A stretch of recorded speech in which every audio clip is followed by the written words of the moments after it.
Hello everyone, magandang buhay po sa lahat. Welcome back po dito sa aking Mathematics Tagalog tutorial. Sa video na ito, we are going to discuss and describe linear equation in one variable. So what is a linear equation in one variable? I am going to present different examples of linear equation at i-compare po natin itong linear equation in one variable in other kind of equations and mathematical expressions. So ipapaliwanag ko po sa inyo step by step ang illustration po ng linear equation in one variable. At magpipresent po ako ng different activities para lalo po ninyong mamaster ano po ang linear equation in one variable. Okay, so let's define first linear equation in one variable. To understand this topic, we are going to define first what is equation. Equation is mathematical concept that includes equal, okay, this symbol, or operator, and show equivalency between two mathematical expressions. Okay, meaning to say, when you say equation, ay meron pong equal sign sa ating equation. Okay, let's have an example. We have here x plus 5 is equal to 9. So we have equal sign or equal symbol, meaning to say, this is equation. Okay, another one, we have this one, x squared minus 5 equal to 4. So we have equal sign, then this is called as equation. Another one, x plus y is equal to 8, and a is equal to length times width. Okay, here, we have here equal signs. So we need to say, all of these examples are equation. Okay, how about dagdagan po natin? So from equation, idagdag po natin linear equation. So ano naman po ang ibig sabihin when we say linear equation? An algebraic equation where variable in its term has an exponent of 1. And when this equation is graphed, it always results in a straight line. Okay, so mula po dito sa ating equation, meron naman po tayong tinatawag na specific linear equation. So ano po ang ibig sabihin ng linear equation mula po sa definition? So in short, yung variable po na gagamitin natin sa equation, kapag sinabi pong linear, ang exponent po niya ay 1. So indicated here in the definition that the exponent is equal to 1. So let's have some examples. Okay, here, x plus 5 is equal to 9. So here, ang ginamit pong variable is x.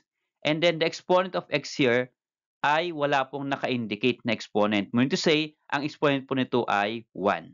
Okay? So that is correct. That is linear equation because the exponent of the variable is 1. Another one, we have x plus y is equal to 8. Okay, we have variable x and we have variable y. So what is the exponent used in our variable? So wala pong naka-indicate na exponent ng x at wala din pong naka-indicate na exponent ng y. So understood again, ng exponent po nila ay 1. And another one, A is equal to L times W. So A is a variable, L is a variable, W is a variable. And all the exponents are equal to 1. Ibig sabihin ay linear equation po ito. So mula po sa given equation na ito, ang hindi lang po linear ay ito pong x squared minus 5. So bakit po hindi linear equation itong x squared minus 5 compare po sa x plus 5 equal to 9, x plus y equal to 8, and a is equal to L times W. So here, what have you noticed if you're going to compare with the other equation? So yung ating pong variable x, ang exponent po niya indicated here na 2. Meaning to say, kapag 2 po ang exponent ng isang variable sa ating equation, this is not linear. Ano po ang tawag dito kapag hindi po linear? Ang tawag po dito, quadratic equation. So quadratic because the highest exponent is 2. Okay? So pag sinabi nating linear, as a recall, all the exponents of the variable in the equation is equal to 1. Okay? How about if you're going to add one variable from the word linear equation? So we have now linear equation in one variable. So ano po kaya ang ibig niyang sabihin? So linear equation in one variable, an algebraic equation with only one variable where the exponent of the variable is 1. Its graph is a straight line. It is expressed in the form ax plus b is equal to c, where x is a variable, a, b, and c are real numbers, and a should not be equal 0. So mula po sa equation or mula po sa definition at sa form na equation ng linear equation in one variable, what does it mean? Okay? Isa-isahin po natin to understand what is linear equation in one variable. So again, so when you say equation, dapat may symbol na equal sign. Ito po yung form ng linear equation in one variable. So we have equal sign to make it equation. Another is linear. So when you say linear, the exponent of the variable should be equal to 1. So ang x lang po yung variable natin dito. What is the exponent of variable x here? Wala pong naka-indicate. Meaning to say, ang exponent po dito ay 1. Okay. Now, ano po yung a, b, at c? Sabi po natin, linear equation. Okay, at ang variable lang po dito ay x. Ano po yung a, b, and c? So yung a, b, and c are real numbers. Ito po ay numbers sa ating equation. Hindi po yan variable. Mamaya magpipresent po ako ng examples. Okay, but a should not be equal to 0. So kahit na ano na pong number ang ilagay mo sa a, wag lang pong 0. Okay, bakit kaya ang restriction po niya, a should not be equal to 0? Kasi po yung a kapag naging 0, and 0 times a is equal to 0. So kapag naging 0 po ito, mawawala po yung nag-iisang variable, then hindi na po siya linear equation. Bakit po? Nawala na po yung variable, nawala na po yung exponent. Ibig sabihin, hindi na po siya linear kapag nawala yung exponent. Okay? Kaya po, a should not be equal to 0. Okay, let's have these examples. Number 1, we have 2x plus 5 equal to 9. Okay, so mula dito sa ating form, ax plus b is equal to c. Yung 2 po here is a. And then x is the variable, okay, this one, plus 5. Yung 5 po dito, that is b, equal to 9. Yung 9 po dito is c. Kaya ito na po yung form ng linear equation in one variable. Okay? We have equal sign. Yung variable, ang exponent ay 1, kaya linear equation. At one variable lang po kasi one variable lang po ang ginamit dito, only variable x. Another one, we have number 2 example, x minus 7 equal to 8. So, here, what is a in our equation? Kasi nakalagay po dito ax. So, kapag wala pong naka-indicate na number before the variable x or ang tawag po dito ay numerical coefficient, kapag wala pong naka-indicate, understood po na ito ay 1. Kaya ito po ay 1x minus 7 equal to 8. Kaya lang, kapag 1 po ang numerical coefficient, no need to read 1. Ano po? Basta't pwede pong ibasahin ito na x minus 7 equal to 8. So, our b here is 7 and c is equal to 8. So, these are some of the examples of linear equation in one variable. Let us differentiate between equation and expression. So, ano po ang pagkakaiba ng equation and expression? We have here examples of equation. We have number 1, 2x is equal to 9. We have equal symbol. Okay? Number 2, negative 3x squared equal to 0. Again, we have equal sign symbol. 6 plus y equal to x, equal symbol. Number 4, we have equal symbol. And number 5, we have equal symbol. Kaya po, we call this one as equations. How about expressions or expression? Okay, so here are the examples of expression. 2x plus 5. So wala pong naka-indicate na equal sign, kaya ang tawag po niya ay expression or mathematical expression. Ano po? So, hindi po siya pwedeng tawaging equation kasi wala po siyang equal symbol or equal sign. 3x squared minus 7, expression or mathematical expression. 6 plus 5y cubed, again, wala pong equal sign kaya expression. Hanggang number 4 example, number 5 example, all examples here have no equal sign or equal symbol. Meaning to say, ang tawag po natin dyan, mathematical expression or just expression only. Okay, so yan po yung differences between equation and expression. Okay? Okay, so let us compare between equation and expression if the given is in a form of verbal statement or mathematical phrase. Okay, we have here a number more than 5 is 11. Is it equation or expression? Okay, so ganito lang po yon. Kapag po meron tayong word na is, ang ibig sabihin po niyan ay equation. Ang tawag po dito, mathematical equation. If we are going to transform this verbal into mathematical symbol, the translation is x plus 5 is equal to 11. Okay, so tama po ba yung kanyang translation? A number, yung number po dito ay any variable, so variable x po ang ginamit ko. More than is plus, 5 is, ang symbol po niya kapag ginawa pong mathematical symbol, ang is po ay equal sign. And here is the 11. Okay, kaya a number more than 5 is 11. X plus 5 is equal to 11. Okay, so notice here, ito po ay equation because we have equal sign. Ano po? How about for expression? A number more than 5. So hanggang lang po doon, a number more than 5. So here, wala pong naka-word na is. Ibig sabihin, hindi po ito equation. Ano po? So, iyan po ay expression. We have x plus 5 only. Ibig sabihin, wala pong equal sign, so ito po ay expression. Okay? How about number 2 example for equation? 6 times a number is 48. So we have the word is here. Meaning to say, ito po ay equation. Okay? Kasi meron po siyang is. If you're going to transform this verbal phrase into mathematical symbol, so this will become 6y is equal to 48.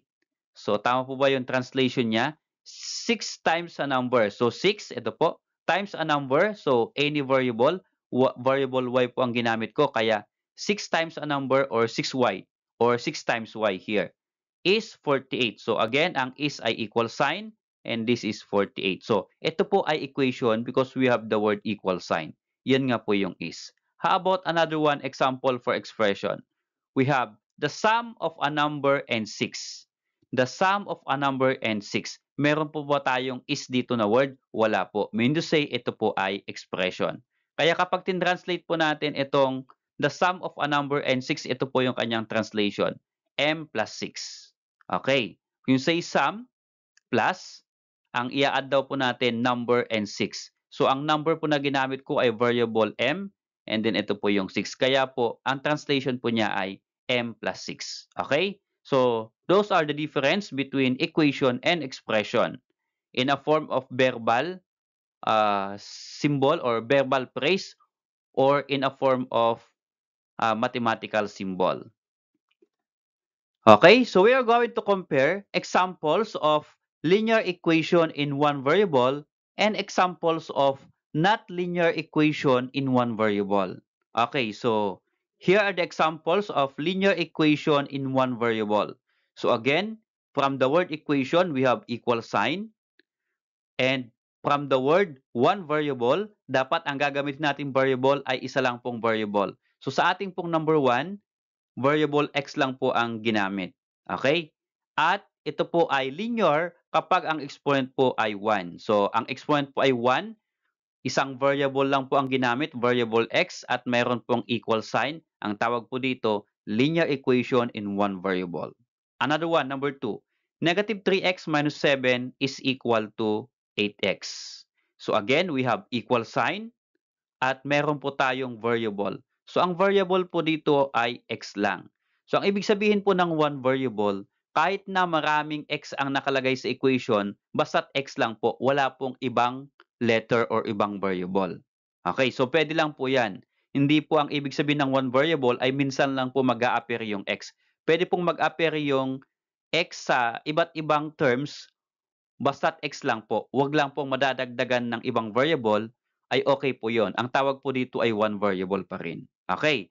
At yung variable, dapat ang exponent po niya ay 1 para maging linear. So, ang exponent po ng x dito ay 1, ang x po dito ay 1. Okay? Kaya ito po ay linear equation in one variable. Another one, 6 plus y equal to 11.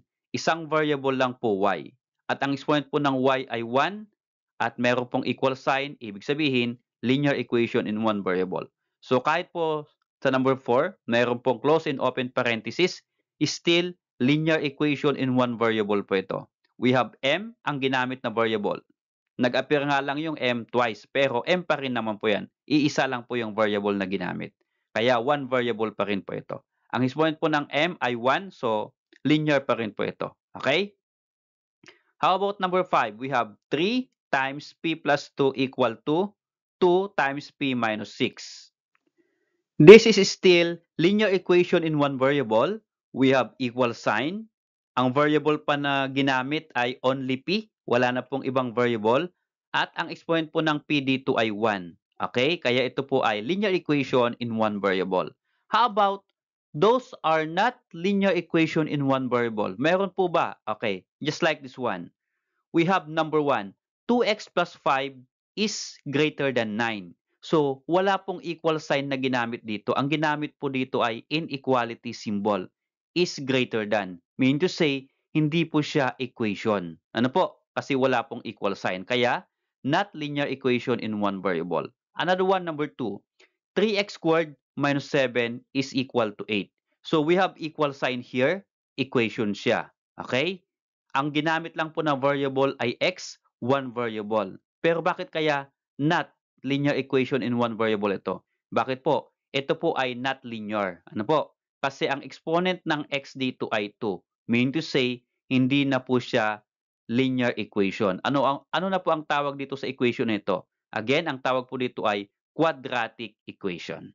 Okay? Not linear equation. Number 3, 6 plus x is equal to y. So we have equal symbol equation to. Okay? But we have two variables used. Dalawa po yung variables dito, x and y. So hindi na po siya one variable. Okay? Kaya hindi po ito linear equation in one variable. Okay. How about number 4?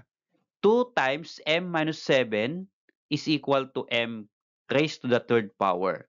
So ang ginamit po ditong variable ay m. Okay? But yung isang m, ang exponent po niya ay 3. Therefore, hindi po ito linear.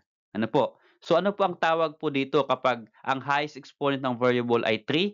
Ang tawag po dito ay cubic equation or cube. Okay. How about number 5?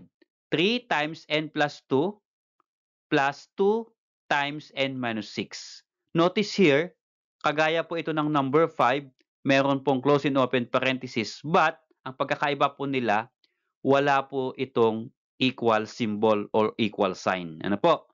So here, wala pong equal sign, meaning to say, not linear equation in one variable. Kahit na isa lang yung variable na ginamit n, at ang exponent ng n ay 1, okay lang yan. Pero, wala po siyang equal sign. Kaya, ito po ay not. Okay? Okay, so let's see how we understand the lesson. Let us try to answer these exercises. Number 1. Match each statement to its equation. Draw an arrow to point the correct equation. Okay, we have this first column. Ito po yung mga verbal sentences, 1 to 5. And for the second column, we have this one, mathematical equation. Okay, now, we are going to match using arrow. Kukonek natin using arrow. Alin po dito yung equation ng verbal statement dito sa first column. Okay. So again, first column, ko-compare natin sa second column. So alin po dito yung kanilang equation? So pwede po ninyong i-post yung video na ito. Try to answer first. And then later, pwede po ninyong i-play ulit at check po ninyo kung tama yung inyong sagot. Okay. So let's try to answer. For number 1, 2 times a number is 22. Okay. Again, 2 times a number is 22. So, saan po dito ang nag-start ng 2? So, yung nag-start po ng 2 dito sa 1 to 5 ay ito pong number 1 at number 3. So, 2. And then, times a number. So, 2 times a number or any variable.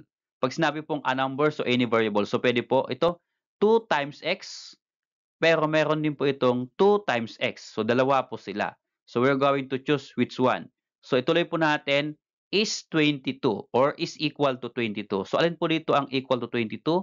Ito pong number 3. So 2x is equal to 22. Okay? So yung number 1 is for number 3. How about number 2? A number decreased by 3 is 6. Again, a number decreased by 3 is 6. So yung number, so any variable decreased by. So ano pong ibig sabihin ng decreased by? Ito po ay minus.